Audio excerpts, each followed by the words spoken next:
What is up? What is up? What is up, ladies and gentlemen? It is Monday, and you know what time that means. That's right. I'm back, Ellen. It is Coffee with Colin, so grab your coffee or your adult beverage. I am so excited to be back here. It is October 19th, and we are starting a brand new season of Coffee with Colin, Season 2, and it has been awesome. So season 1 was great. It was awesome. This one is going to be even better. And it's been so great to see this community grow over the past few weeks. Hello, Jeff from Alberta, Canada, and everyone else out there in Facebook and YouTube land. Just want to say hello to all of you out there, and I hope you guys are doing well. So it's been a few weeks since we've been here. And in the meantime, I've been busy creating a lot of really cool content. I did another Inspire course and have a bunch of people that are joining me in my Patreon community. So if you're looking to connect with this amazing community of people from all over the world, if you're looking for some motivation or some inspiration, please reach out to me. You can go to my website, colinegglesfield.com, and get connected in that way. And also, again, we're here, Season 2, Coffee with Colin. And this show is all about inspiration, motivation. All my guests on here, I really like to take a really deep dive look at what makes them do what they do. What are their passions? What are their fears? What are the things that stand in the way of them going out there in life and accomplishing their goals and their dreams? And you know what? It's all about just going out there, putting your best foot forward, and just pursuing what matters to you. And over the next few weeks, I'm going to have a bunch of really great guests on here. So tonight, I know a lot of you were expecting Mr. Sam Smith to be on the show, but you know what? As things turn out, you know what? Life happens, and Sam wasn't able to make it tonight, but we're going to have him on in a few weeks. And in the meantime, one of my good friends, Chris Mazdzer, who is an Olympic medalist, we bumped him up a couple of weeks early, so he's going to be on the show tonight. And you're going to want to stay tuned because we do have something Sam Smith related that, you know what, may even top having Sam Smith on the show to begin with. So just a little bit about Mr. Chris Mazdzer. I met him a few weeks ago. I was offered the opportunity to go speak at a health and wellness summit in Utah. And Chris is someone who has been, he's been an Olympic athlete for, I think now like 15 years. And he is someone who's just an amazing guy, incredibly inspirational, and I can't wait to have him on here to talk to him about what made him want to become a luge. I don't even know how you say it. How do you do luge? Whatever it is that makes you want to be a luge. Like, do you play luge? Do you do luge? Anyway, let's have him come on here. So without further ado, please put your hands together for Mr. Chris Mazdzer. Ladies and gentlemen, Chris Mazdzer. Oh, thanks so much for having me, Colin. How you doing? Welcome to Coffee with Colin. Oh, I'm doing awesome. And yeah, it's I like to think of luge as ultimate sledding. So yeah, we play luge, we do luge. I'm a slider, but really, it's just ultimate sledding. You just kind of pick it up when you're 6 years old, maybe 4, and yeah, I still go sledding for a living, which is pretty awesome. I mean, that is pretty awesome. I mean, a lot of people have been asking me, so like, how does someone get into luge? And that's not something that we as Americans are really, it's not something that's really popular here in the United States. And you are actually the first and only, I believe, United States male medalist in the luge. Is that correct? Yeah, so there's 3 different disciplines in luge. There's men's singles, which is what I do. There's women's singles, which I don't do. And then there's doubles. So I'm the only non-European medalist in men's singles. It's European-dominated sport, so it's pretty cool to break that really long trend. And yeah, it's funny you mentioned, like, how do you get into luge? And how I got into luge is a little different than most people. So when I was 8 years old, my friends and I, we saw the movie Cool Runnings, which, if you haven't seen it, it is a classic. John Candy's awesome. And growing up in northern New York by Lake Placid, we had access to a luge and bobsled track at 8 years old. So we went there, and everyone wanted to do bobsled because that's like the cool thing. John Candy, you have the Jamaican bobsled team. They have a little jingle that goes with it. But the problem was the line was really long. and you're only driving half the time. The other like half, you're sitting in the back just hanging on. The turnover was really slow, so you only drove 1 or 2 runs a night. But there is this other sport that was kind of tucked up in the woods a little bit that people weren't going to, and that was called luge. And if I ran from the bottom back to like where we started, I could get 10 runs a night. So pretty simple. 2 runs or 10 runs. This was Lake Placid, where was it the 1980 Winter Olympics? And 32. Don't forget about the 32 Olympics. Lake Placid hosted twice. Okay. All right. So this was already, so this was essentially in your backyard. Yeah, it was about an hour away. And luckily there was enough kids where like the parents would just like take turns bringing all of them up like on a cold Wednesday night to Lake Placid to do bobsled and luge. So that's how you goes from sledding to an apple orchard to the bobsled luge track. Okay, so if you could describe to us, what is a luge sled? Like, how big is it? So they're about 50 pounds. Flat board, right? Yeah. So it's think of it like it's a sled. It has runners that you put your feet on top of, and you lay back, head back. You're trying not to look because that's more aerodynamic. Basically, it's like a flexible flyer. If you ever had those growing up, I grew up in winter. I know not everybody grew up in winter, but it's basically just an oversized sled. That's there's so much technology that goes into a sled, as simple as it sounds, but it's just a highly over-engineered sled that goes fast. Made out of fiberglass, carbon fiber, wood, and then what holds it all together are like metal bridges that connect everything. Okay, and how fast do you actually get on this thing? So every track is different. My fastest is 93 miles an hour. That was in Whistler, Canada. So it's pretty quick, and it's not like we're going in a straight line. We're going through corners, pulling up to 5 Gs. It's a blast. It's a full commitment. Like if you ever like lose concentration, it's over. You have to be fully committed, top to bottom, anywhere from 40 seconds to a minute long, and it's a blast. Okay, so you're at the top of, so like run us through it. You're at the top of this. Like, how tall is the actual luge track? It's about a mile long. So it's about a mile long. It can drop up to like 450 feet, but it's just a tunnel of ice for that entire mile. And yeah, it's fast. It's fun. Okay, so obviously you're wearing like aerodynamic spandex, right? Oh yeah. It's tight in all the wrong places. It's not warm.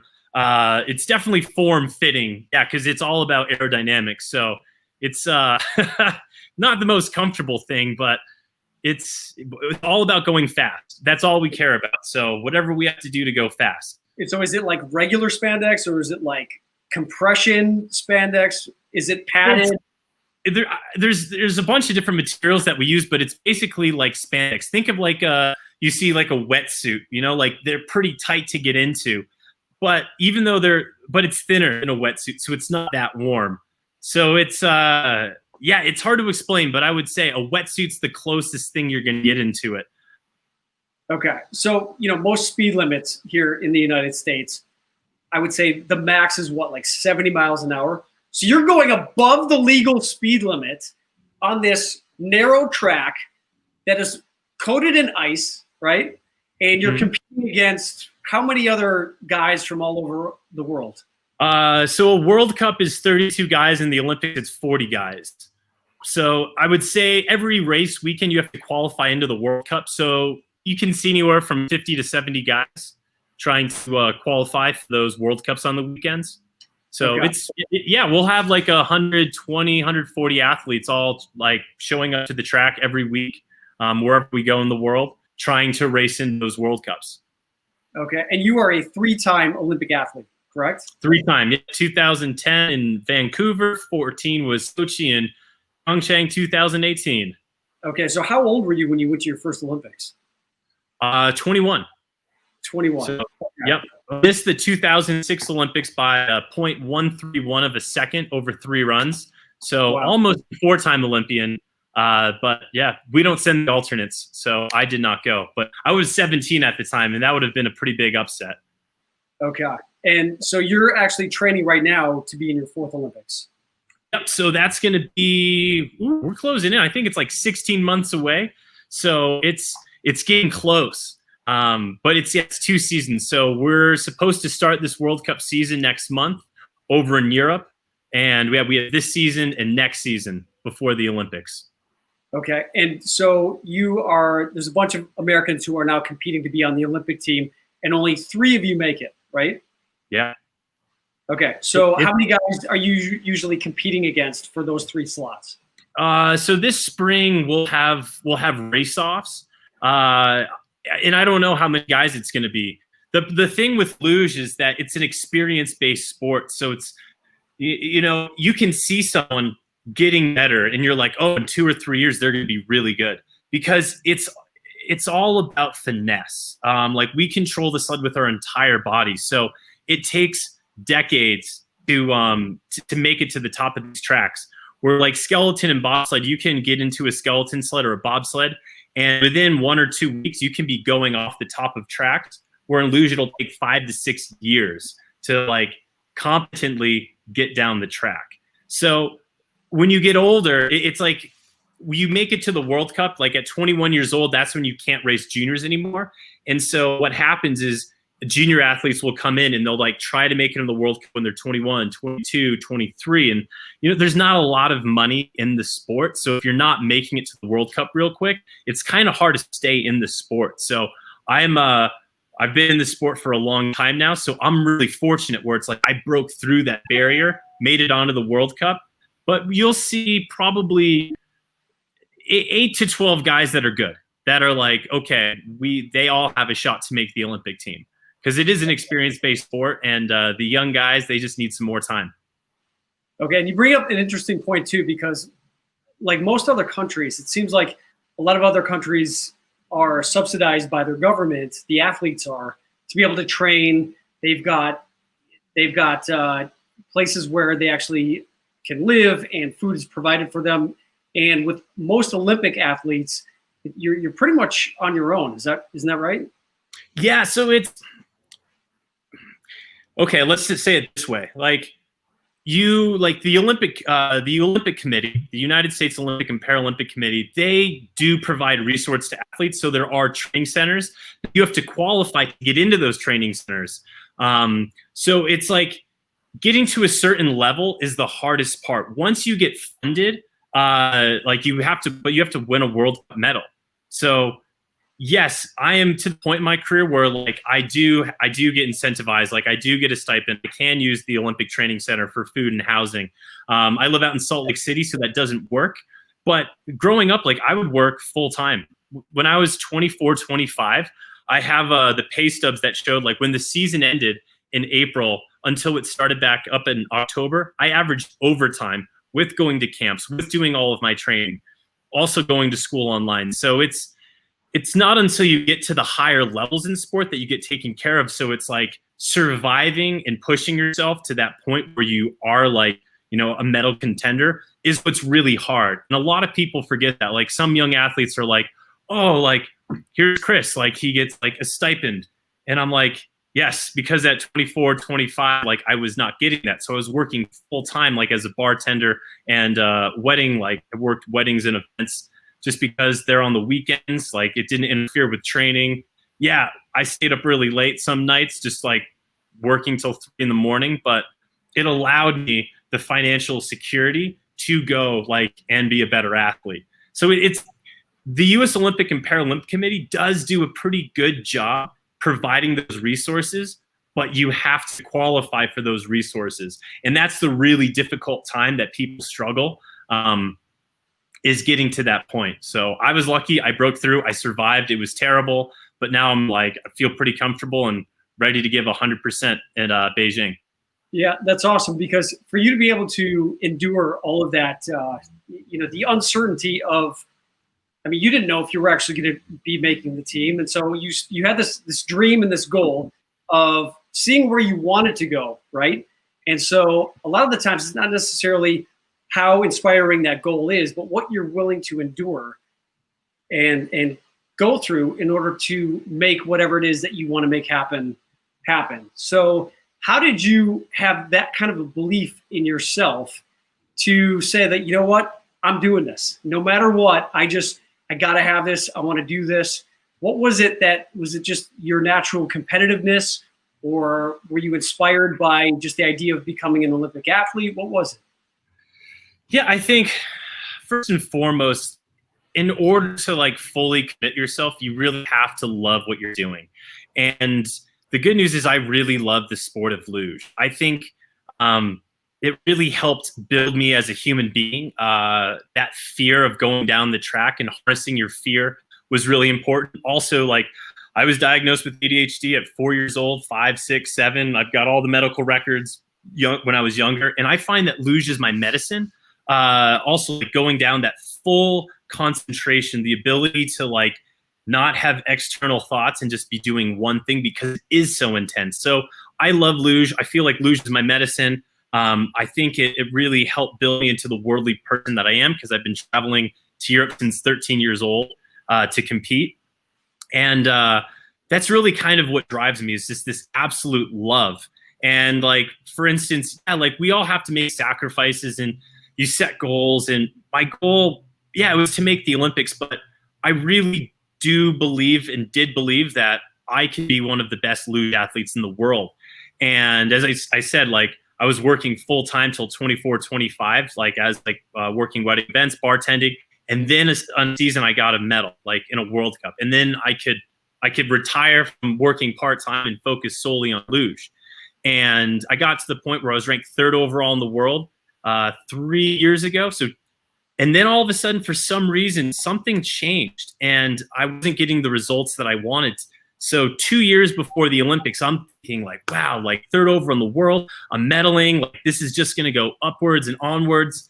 And then it didn't. And then that next season, I didn't get really the results I was looking for. It was like 12th place was my best. And then going into the Olympic season, I was actually the last U.S. guy to qualify. And because I'm an athlete rep for USA Luge and also the International Luge Committee, I sit on the executive board of the International Federation of our local like USA Luge. And because of that, I'm privy to some information. So I knew that I was actually ranked last in the high performance plan. So they're like, okay, how are we going to allocate equipment? And it's not Chris at top. He's actually down here, like at the very bottom. So I sold my car before the Olympic year to have cash on hand if I needed to buy any equipment. And so it was like this struggle where like every race, I wasn't getting the result I wanted. And I didn't know why, but it wasn't from a lack of trying. Sometimes we put in 100% and we only get out 15. Sometimes we put in 100 and we get out 200. So, you know, by putting in 100%, that doesn't necessarily mean a good outcome. But the problem is I believe in myself and in my passion. I know that I've done it in the past. Nothing had changed, which was weird. And that's when I talked about like equipment and having resources, and that even though it is just a sled, I'm working with a NASCAR team right now to help with aerodynamics, because I learned how important aerodynamics were. So honestly, basically going into the Olympics, I sold my car that season. I purchased steels from Slovakia and all this equipment to help me out. How much does a sled cost? You can't really put a price on it because no one sells the kind of racing sled. Every nation has its own proprietary like technology. So you can't buy one. If you want to buy a simple one, it's like probably $5,000. But to buy the actual like parts with the research and development, you're easily looking over 20, 25 grand for just a bunch of fiberglass and some metal, which is wild. So you sold your car to be able to just pay for your expenses to be able to continue doing what you love to do. Expenses were paid for, like I was on the team, and so they'll pay for you to go around the world. But during the entire World Cup season that year, I only made $750 in prize money before the Olympics. So I wasn't doing very well. So it really isn't like a money-based sport, but I was ready to give up. With 2 races before the Olympics, like I put a post on social media basically like, I am not giving up. Like only one more race before the Olympics. And basically the way it works, if I didn't medal in those 2 races, I would have to be retired. I would lose my stipend, I'd lose my funding. And even though I love this sport, I basically had to give up. And the craziest thing happened in the last race. We were in Latvia, which is a tiny country in the Baltics. It's by it's like Poland, Lithuania, Latvia, Estonia. Russia's right next to it. And this Russian athlete reached out to me. Well, actually, his teammate did, and basically was like, Chris, like, can you come to the track? I want to talk to you. And this is during the Russian doping scandal. So, like, they basically are going through this whole process, Sochi, Russian Olympics and doping. So the Russians actually don't even know if they're going to the Olympics at this point. And this one athlete who doesn't speak English, I don't speak Russian, but we have a friendship because we've like known each other for a decade.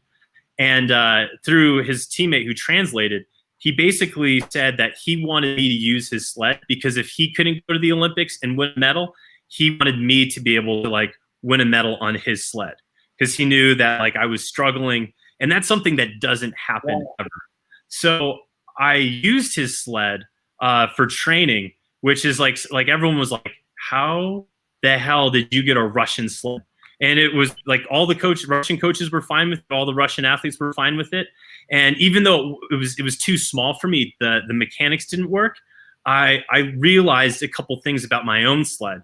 So that night I went back and I made these small little changes. Like I just made my feet a little bit wider and all this. But literally, like when he said that he wanted to give me his sled, like I remember driving back to the hotel, like crying hysterically because like it was the nicest gesture I've ever seen. Like, you know, a Russian athlete willing to help out a U.S. athlete just because like he's seen me struggling for 2 years. And that race with those little tiny changes, I got 6th place. And all of a sudden going into the Olympics, even though it was more than likely going to be my last race, I was completely content with who I was. Like the big thing that people and athletes do is they make results like their basis for who they are. Like, oh, I'm Chris, like these are my results. That's a reflection of who I am. Where I learned over those 2 years of struggle to separate results from like who I am personally. And that was the best thing that ever happened to me because going into those Olympics, like, okay, I know I can be fast. I know I'm the most consistent athlete. I've got one of the best starts and I'm ready for this. And so I never felt nervous at all. It was more like I am ready to just perform. And yeah, it's just basically I did all my homework, you know, like I studied for the test that was the Olympics. And when it counted most, instead of like this really serious game face, I was smiling because it was like, man, I've put so much into this. It's not a reflection if I mess up. It's time for me to perform. And this is what I live for. So it was the coolest thing, but I don't think I ever would have got there without all of those years of struggle. Like the struggle created the moment, like harnessing that fear of failure, harness the moment that I was like able to perform like 100% without any sort of like stress or nervousness. Yeah. So it's more like don't wish that it was easier, wish that you were better. And that's what I love about competition and sport. And, you know, I still do triathlons because I love a challenge. I love to have a goal. And it's not necessarily me competing against someone else. It's me competing against myself to be my best self. And it's interesting that you say that as soon as you learn to let go of the outcome and you stopped identifying your self-worth with your outcome, wouldn't you say that's when you started to be able to show up less like, you know, like in Top Gun when he says, you know, you're holding on too tight, Mav, you're holding on too tight, where you just learn to let go and you're able to just kind of almost feel what it's like to have, it's like being, you know, allowing that zone where you drop into that zone where it's almost as if like it's kind of an out of body experience. When you say? A little bit, yeah. No, for sure. And, you know, Amy, you said kindness goes a long ways. Absolutely, it does. And funny thing, so he's a world champion, 2-time world champion now. So, like, nicest guy. I don't speak Russian. He doesn't speak English. But, again, a lot of smiles go a long way. That's an international language that everyone gets. Even Russians, because he is Russian. And they don't smile all the time. But if you get them one-on-one, they do. But, yes, when it comes to like holding on, like I notice just like when I play golf, if I'm gripping too tight, it doesn't work. You have to relax your hands just a little bit. Or if you're so focused on like the outcome, if you're so focused on a specific thing, you don't, you lose focus on other things. So kind of with luge, like we do what's called visualizations. So every day I can only get 3 to 6 runs on a good day. The World Cup, you get 6 runs in an entire week. So the only way to train more is not to train more on the track, it's to train in your mind. So I'm actually literally closing my eyes and going over what I'm supposed to do, like run after run after run, basically creating my autopilot. But when I get to the handles, I'm not thinking like, oh yeah, curb 7, do this little thing. It's like when I get to the handles, I have to let go of all of those individual things and think of like a bigger picture. And it's just like, okay, I've got this. Like, trust yourself. And that's a really big thing, is trust and trusting yourself, because there's so many times we don't know what the outcome's going to be. So how do you trust, what's going on? But learning how to let go in really tense situations is so important, especially in sports. Like butterflies, great thing. Nerves, that's okay. Just you have to harness it. But you said you weren't nervous when you got up to the when you're at the top of the luge and you're about to go down for your run. You're saying you're not nervous because it sounds like you're in the moment and you're just like, you've put in the work, you've prepared, you've done your visualizations. And at this point, like, take us through like when you are representing your country with millions of people watching you, and you're at the top of the run there, and you've got is it the metal bar that you like swing back and forth on? You got the handles on the side that you're rocking back and forth on. Exactly. And so so are you just saying you're so in the moment where you're like, okay, I'm just going to enjoy this moment and go for it? Or do you ever get to the point where you're like, okay, this is like insane. I've got millions of people watching me in spandex, and I'm about to fly down 90 miles an hour and compete against all these other guys from all over the world? Step 1 is getting comfortable in spandex. All right, that's actually one of the hardest things to do, but like you just get comfortable in spandex. But yeah, like I'm nervous, not on the handles. I'm nervous before like the handles. Like I'm nervous the day before, like when I'm thinking about what I'm trying to accomplish. And it's okay to be nervous. You just have to focus on the process. And I think nerves are a really good thing, because fear is a great instinct to have. It's really important to feel fear, because that first off like makes you more aware, and it makes situations serious, and you're going to react faster and hopefully more predictable. But yeah, when you're on the handles in that really intense moment, it's not about like people watching you, because like I've been doing luge since I was 8 years old. So for me, I actually had a really big advantage in Pyeongchang, and that's because it was negative 10 degrees Fahrenheit. And growing up in Lake Placid, northern New York, Saranac Lake is actually where my parents live. And if you look up Saranac Lake, coldest places in the United States, you'll see that this little town, Saranac Lake, is one of the coldest places in the country. So everyone's freezing, everyone's nervous, but I was in my element. So it's important to like embrace the things that kind of like, might make people nervous. You have to embrace the fear. Like there is a serious realization that like I can get hurt any run that I go down, but that's okay. It's better to feel that little bit of nerves and then use it to your advantage. But like when you're on the handles, you just have to be confident with yourself and all of the training and hard work that you've put in. But yeah, of course you're going to be scared if you haven't put any training in, right? Like that's the scariest thing for me. So totally sidetracked here, but like I did Dancing with the Stars 2 years ago, and that was terrifying for me, because I'm only training for a couple days beforehand, supposed to perform at this elite level, where like with luge, it's like, yeah, I've done this my whole life. I got this. But with Dancing with the Stars, I'm like, what's the first step? I'm watching the countdown, like 10, 9, and I'm like, oh God, what do I do? What do I do? What do I do? I'm like, okay, there it is. Go. Yeah, so I wanted to talk to you about that as well. So Dancing with the Stars, you competed in 2018, I believe. Yep. Okay, so who's your partner? Whitney Carson.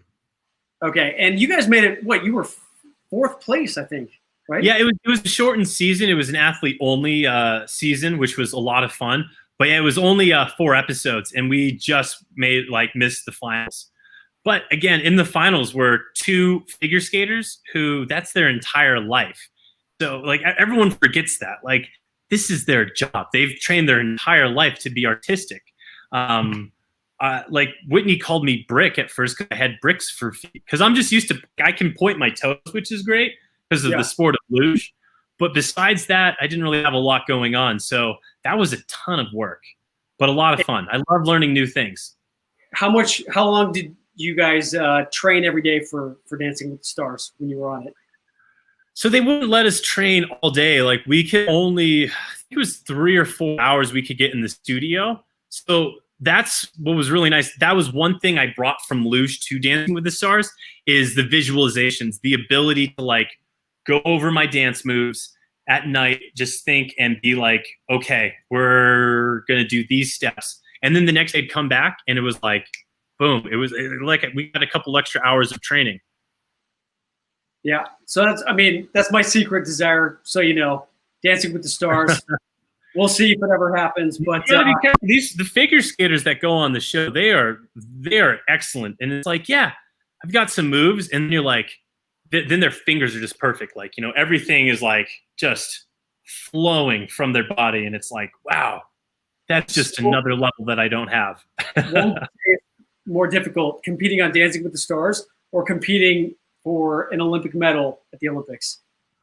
See, I would say Dancing with the Stars for me, but it's really tough because, oh man, yeah, I would say Dancing with the Stars was more difficult than the Olympics, but that's because I wasn't practicing as much as I wanted to. Yeah, you cooking some microwave food there? No, it's not Grubhub this time, just Amazon. What's great about having a distribution center here is that it comes same day. Okay. So I've got a few questions from some of my viewers who I did a little Facebook Live earlier today. And first question comes from Julia Thompson. She asks, how much willpower does it take to be an Olympic athlete, and how do you keep motivated?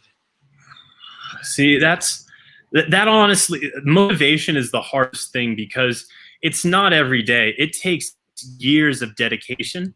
And yeah, when you start out going for an Olympic sport, the people at the top of your discipline are so insanely good. Like now people specialize in the craziest of things. And to get to that top level, it takes a lot of commitment, self-drive, and years, years. And so, of course, you're going to lose motivation. You're going to get an injury. Injuries are probably the easiest setbacks, like nagging, like back pain. Like I actually tore 2 tendons in my my finger 7 weeks ago, and this has been a pain. It's a brace, so my finger doesn't move side to side. And yeah, it's hard to go in with injuries and mentally pushing yourself every single day. But the best way to do that is to journal at night and in the morning. Just write down what you're trying to accomplish, wake up, write down the same exact thing, and it starts your day off right. It puts your mind in a better position to go to bed. And you just got to live it. And it's tough. I can't sugarcoat it. Changing and your life, your habits, and your routine to do something that very few people do is challenging. And that's why only a very few people can do it. But it's possible. We're not superheroes by any means. Just we're stubborn. We listen all the time. We just kind of push forward. We don't listen to our bodies. We have a lot of help along the way too. That's the big thing. You got to surround yourself with people that help get you there. Yeah, that was going to lead into my next question. You have to have an amazing support network of not only coaches and other athletes, but you're married, right? Yep. We got married, this past year. Yeah. So I met your lovely wife, Mara, in Utah a few weeks ago. Yep. And, with what you're doing, I mean, what you are doing is you are a world-class athlete. You have devoted your life to doing something that very few people on this planet are able to do. And with that comes a lot of sacrifice. And I would imagine that with all the traveling and the training that you're doing, Mara has to be incredibly patient and supportive to be able to know that, you know what, because you're going to be gone for weeks, months on end, right? Yeah, it's so before meeting Mara, to say I was nomadic is an understatement. There was a 2-year period where I literally was in the same location for no longer than 2 weeks ever before flying or driving to another country. Every 2 weeks for 2 years, just on the road, going. And yeah, communication is tough. 8-hour time zone change is the absolute worst. But those are all things that we can get through. And that's the beautiful thing about Mara and I's relationship, is that she understands that. Literally, I'm in a sled room working on my sled. I am at the track. I am working out. It is just a nonstop thing. So she just knows that, like, there's nights that we don't talk to each other. Like, we can go 2 or 3 days where our schedules don't line up. You know, she's really busy. She owns her own business. And I think we both give each other enough space, and that's been really important, is being able to give the other person space when they need it, but also understanding that that person's there for you, even though physically they're not. Last year here in Salt Lake City, I left middle of September. I got back May 9th. So Wow. it's crazy. Go. Yeah. How many weeks do you guys go where you're physically not together? We don't like to go more than 8. At 8, it really does get tough, especially with the time zone change where, like, I'm staying up either really late or waking up early in the morning, or she's doing the same. So we try not to go more than 8 weeks. So the schedule, like, World Cups come to North America, so she'll go to North American races. Last year, she came to Sochi, Russia for our World Championships. So but again, like, you know, finances are a part of this. So we're trying to do as much as we can. I wish she was on the road more with me, but she also has a business and a life here in Salt Lake City. And yeah, it's, you know, communication, clear communication, a calendar that we both sync up. I actually had to do a lot of changing because I was this nomadic, like, yeah, let's go here, let's go there. Like, I wouldn't plan too much. Now I'm like, okay, we got to plan 12 weeks from now where we're going to be. Yeah. And that's important. Mara is a planner. She actually is an event planner, wedding planner. If anyone is out there and needs an amazing, incredible, beautiful event put on, just call Chris's wife. She will do the best and most amazing job for anything that you need. No, So she's Utah's premier wedding planner, and I'm not just saying that because she's my wife. She is unbelievable, like, seriously. And an absolute sweetheart as well. So next question comes from Miss Amy Kraus. She asks, how do you recharge your batteries? Ooh, that good question. So I love being outdoors. That's part of the reason that I moved to Utah. Like, Salt Lake City has the most amazing access to the outdoors of any major city I've ever been to, where once you land at the airport, within 45 minutes, you can be at 6 amazing ski areas. We have mountains that go 7,000 vertical feet up, so up to 12,000 from 5. So I love getting outside. I enjoy the sunsets here. So for me to recharge, I just like to get out into nature and explore southern Utah. I love the vastness of southern Utah. It's a place that not a lot of people go, but, like, outside of the national parks. National parks are busy, but I've discovered some pretty cool areas that should be national parks, but you get it all to yourself. And that's how I recharge. Yeah, Utah definitely is amazing. Next question comes from Miss Allie Court. She asks, how do you keep a healthy mindset in preparation for competing? Yeah. So to me, mindset is like, it's the number one thing. Like, the biggest enemy and the biggest supporter are all between your ears. I know I'm my own personal enemy. Like, I am a perfectionist, I hold myself to a really high standard. So a lot of times, like, I can get down on myself, but believing in your process, setting goals for yourself, accomplishing small goals, and honestly, just knowing that you're going to give 100%. That's kind of what I say to myself before competitions. Like, regardless of how my equipment is, like, I go into races knowing sometimes that I'm probably going to get close to last place because my equipment is not working this week. But you still give it 100% no matter what. Even if you're failing, you always give 100%. And yeah, you look to, control what you can control. And it, works out sometimes, and most time it doesn't, but just never give up. Yep, definitely. That's it sounds very similar to acting in the sense that you're not going to be your best every time. And when you're going to audition for a TV show or a film, you generally have to go through like 4, 5, 6 auditions until you get to that final round.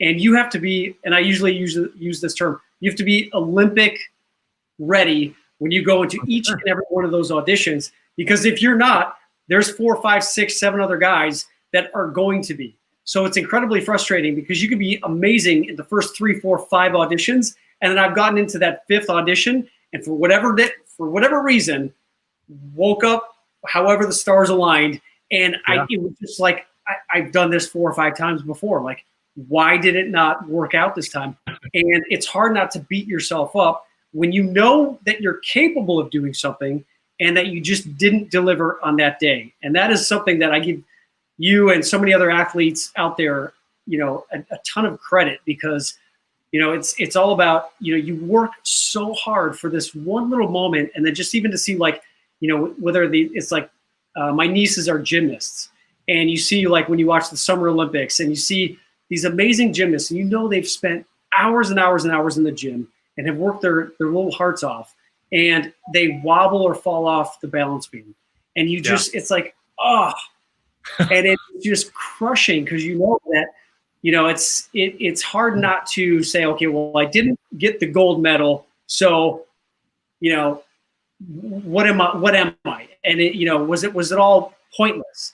And I think you bring up a very good point. It's important not to attach yourself to the result, but stay in the moment of what it is you're doing, and do it for the pure love and the joy of what you're doing. Because that's what I love about acting. Even if I don't get the role, I just love what I do. I mean, I can't not do it. That's why I do it. And 100%. And that was like the biggest thing for me before the Olympics, was like detaching my self-worth from results. But also like going in 100% every time, but not getting upset like when I was failing. Like, okay, I just need to keep going in 100%. And for whatever reason, there's things that are also out of your control. And it's true. And there's a difference, right? Like, there are things out of your control, but it's important to realize that, but also not blame solely on that, right? Like, the second you're like, oh, it's not my fault because of this, and that, there's always things you can do better. Like, I've never had a perfect run. I can always do better. And I think that's something that's important, is like, take accountability. Even if you give 100% and you fail, it's okay. At least you gave 100%. Let's come back and do it again.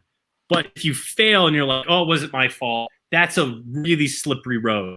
And then there's complacency. And then it's like, you just start like basically finding excuses for failure, where you just have to sometimes, like, I see people traveling. They're like, oh, I'm going to go to this location and I'm going to learn about myself. And I've learned that, like, learning about myself happens in a room by myself. Sometimes it's dark, and you get through that period of like internally going into yourself and being like, you know what? I'm actually an okay person. But you need to almost like get all stimulation, everything out of that room, where you just focus in on yourself and you become happy with who you are. Because on the inside, like, we all are pretty amazing people that are capable of so many things. Some things are more publicized, but you can be an amazing friend. You can be amazing at anything, but you have to be okay with yourself first.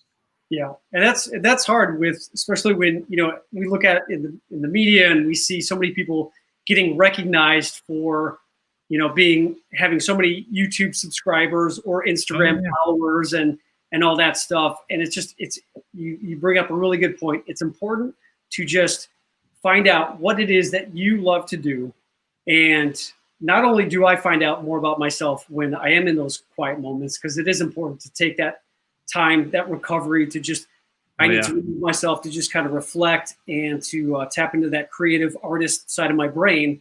But I learn about myself when I do face something that scares the hell out of me, and I do anyway. Because that's when I find out what my limits are, what I know I'm capable of, and what I'm not capable of. And then if it's something that I really care about, like wanting to become a professional actor, how can I get the help in order to get over that hump of getting to where I want to go? Yeah. And that's another thing, right? Like, it's also about the team that you surround yourself with, the people that you surround yourself with. Is so incredibly important too. Like, I fully believe that finding out who you are on the inside and being comfortable with yourself is such an important thing that we all need to do. But then finding the right people to surround yourself with that, that motivate you, that push you, that make you feel good about yourself. That's so important. And that's something that's really hard. And I'm not saying surround yourself with like-minded people. It's good to have some diversity and different viewpoints, which is great as an athlete, because there's a gamut. There's like, everybody is so different and personalities are so big. So it's easy to do that. But surrounding yourself with people, like, I'm sure, in acting, right, it's hard because there's only one part, right? So you feel like there's a fight almost to get that one spot. And I kind of feel like that with Luge a little bit, but when you're auditioning, you're really just going, and I don't know anything about the acting world, but I'm just thinking, like, it's you out there, right? It's you versus yourself. And even though, like, other people are amazing, that's okay. You just have to fight with yourself. And that's why that's the mentality I take. Like, when I go to luge races, most of my competitors are some of my best friends, right? We have so many things in common. We have so many similar life experiences. Like, we get each other. So even though we're competing head to head, and it's like, I want to beat you on the track, it's like, once the race is over, it's like, we're all friends. And that's, like, I think one of the best mindsets to have is beat them on the field, but, support each other to that point. I want to beat you at your best.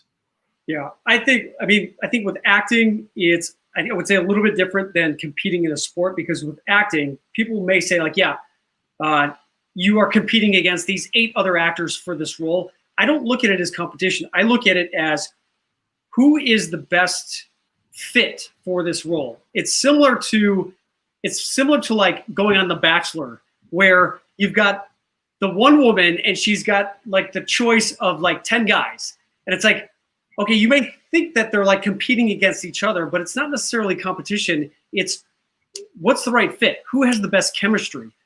And my acting teacher would always say, it's not you choosing the role, it's the character choosing you and the right actor for that role. So in a much the same thing where you said, as soon as I started to learn to let go of the attachment of getting the job when I walked into that room, the more I walked into the room of like, you know what? I'm either going to get this or I'm not. And if I'm right for this, I will get it. And if there's another actor who has more of the essence of what this character is, then that's going to be undeniable. And that's just the way it is. And as soon as you can just recognize and accept that you're not going to win every single time you go out, but you put your best foot forward, and then you just know that whatever outcome happens, that it's going to be better for you in the long run, because why would you want to be in something that wasn't meant to be, so to speak? Yeah. But with competition and with sports in particular, I mean, it is like fractions of a second can mean the difference between first place and 10th place. So 27 thousandths is what I lost gold by. I got silver by 27 thousandths of a second, 0.027 over 4 runs. So that's literally fractions of a second. Yeah. And a good friend Dominic from Italy, he got 4th, and he finished 2 thousandths behind 3rd place. He missed an Olympic medal by 2 thousandths of a second over like 3.5 minutes of racing. That's crazy. Little things. It is literally the little things.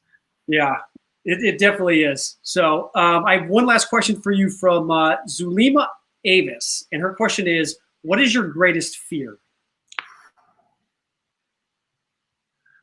You know, it's I would initially say like it is my greatest fear is the fear of failure at something that I would like to be good at because I put a lot of time into it, but also that fear of failure is what drives me to be better. And I think that's what scares me is that, you know, if I'm going in 100%, I'm going in 100%. And it's never good to fail. And that's why, like, I think getting comfortable with fear is something I'm trying to do every day. And so that probably is my greatest fear. It's not hurting myself. I feel pretty comfortable with that. Like, I know I do a risky sport, but it's, it's the fear inside me of not showing up 100% ready to go in something that I absolutely love and failing because of that. So it's not fear. Yeah, sorry. My mind went all over the place. It's not the fear of failing. It's the fear of showing up not 100% ready to go in something that I want to succeed in. And that's what drives me to get ready. Yeah. All right, cool. Well, one last, this question is really last quick question before we get into our special little thing that I want to do, because I know you have to do that. But Chloe Saint Cyr asks, what are you most proud of? I think I'm most proud of before the Olympic, like winning an Olympic medal, is coming to that realization that I'm comfortable with who I am. And it's funny, my greatest accomplishment, and this is even before the Olympics, crazy thing, like, I'm sorry, I have to take a couple minutes here. So the Olympics is something that's is crazy because logistically, it's something that no one goes through. So there's all these like procedures that don't really work because we're still trying to figure it out. So luge happens day 1 and day 2. So we're there a couple days before the opening ceremonies. So when all the things are going to mess up, they mess up when we're there.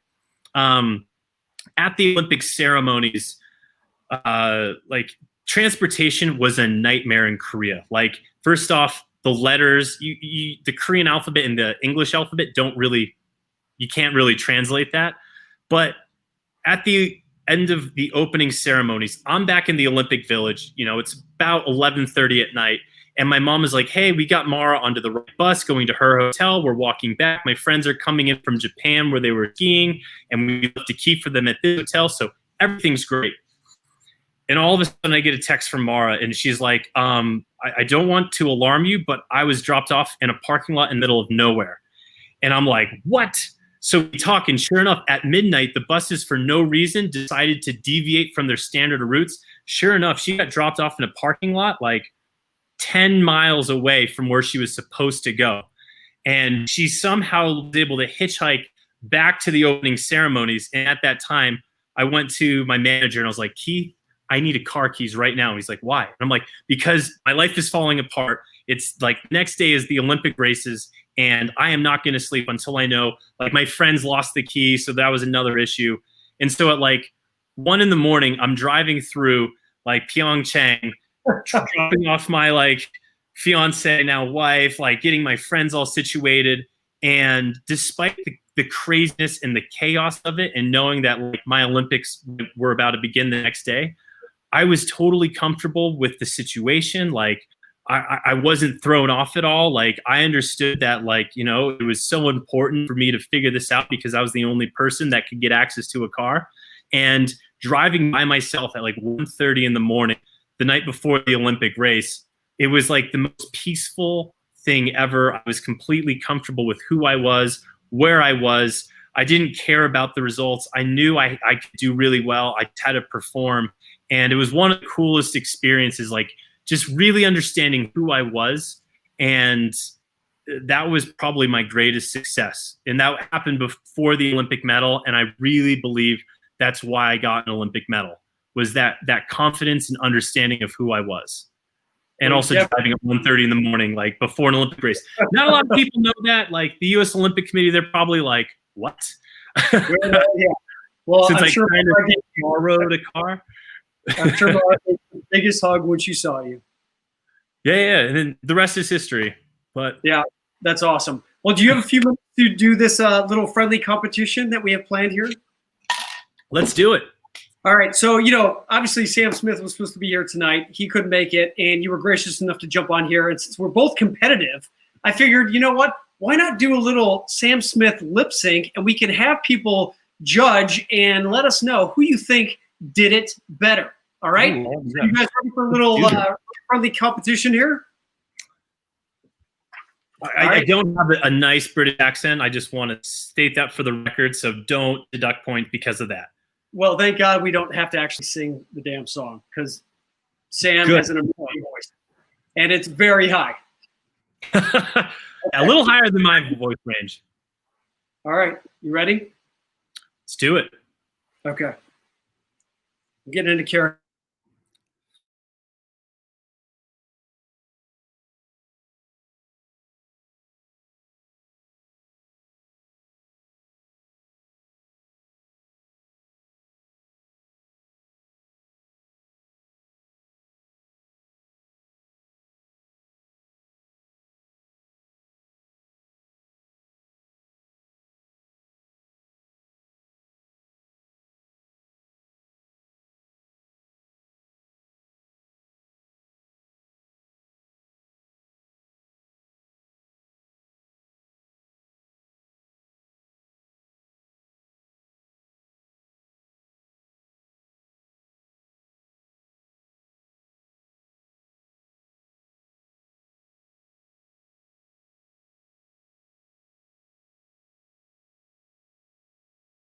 All right, Chris, you are up next. Mute. So okay, that's scary. Okay. You hear the music? No, couldn't hear it at all. Okay, I couldn't either. So I was like, "You're just going for it. Well done." All right, I can play it for you though. You ready? Yeah, a little music is good. Okay. Can you hear that? Oh. Guess it's true, I'm not good at understanding. But I still need love, cause I'm just a man. These nights never seem too good. I don't want you to leave, will you hold my hand? Oh, won't you stay with me? Cause you're all I need. This ain't love, it's clear to see. But darling, stay with me. Okay. That's enough. I think we tortured everyone up thoroughly. So I'm sure we will hear on Facebook who did it better. I think we just both thoroughly butchered that. So why don't we just try to end on a high note here by asking the 8-ball a question. What do you say? Let's do it. Are you asking a question first, or do you want me to ask one? This is all you, so you get to ask the 8-ball a question. All right? All right. This is big for Luge right now. Will we have a World Cup season during COVID? Okay. Will we have a World Cup season during COVID? We're trying right now. We're trying, but Chris can keep going on his pursuit of another Olympic medal. Yep. Okay. All right. We're looking at. It's okay. It's okay. You don't have to You say anything. may rely on it. Okay. Okay. It's not guaranteed. According to the 8-ball, we can rely on it. All right, Chris. Thank you so much for being here. Thank you for being such an inspiration. When we turn on the TV and we are watching Olympic athletes like yourself, I think sometimes we we don't appreciate the energy and the effort and the commitment that it takes to get there. And I just want to say, when we do see athletes like yourself representing our country, it's not just, you're not just a person, you're representing, so much to so many people. And for you to be going out there and pursuing your dreams and to overcome your fears to win a silver medal, that's not just for you, that's for all of us. And there's a great sense of pride in all of that. So thank you, man. I appreciate it. Well, thank you so much for having me. And yeah, it's never a solo venture. There's so many people that go into this. And yeah, it was awesome chatting with you. And yeah, just spreading some positivity, some motivation. Yeah, we're just normal people. We're crazy and we're dedicated towards one thing. So it's great to know. Anyone can do it. It just takes time. Exactly. Well, it's great to know another fellow crazy ass person who does what you do. So hopefully one of these days you can get me on a luge and send me flying down at 90, well, maybe not 90 miles an hour, but maybe like 20 miles an hour. Yeah, you got to survive spandex first. That's a big thing for people. If you can survive that, then you'll be okay. Okay. Sounds good. Well, thanks a lot, Chris. Good luck with the rest of your season, and all the best with you. I know you're making a big team. For those people out there who are wanting to follow you, you can go to your Instagram handle, which is Mazdzer, my last name, which might be on the thing, but Mazdzer. There's not many of us. It's a made-up last name, which is great for me because I have Mazdzer at everything.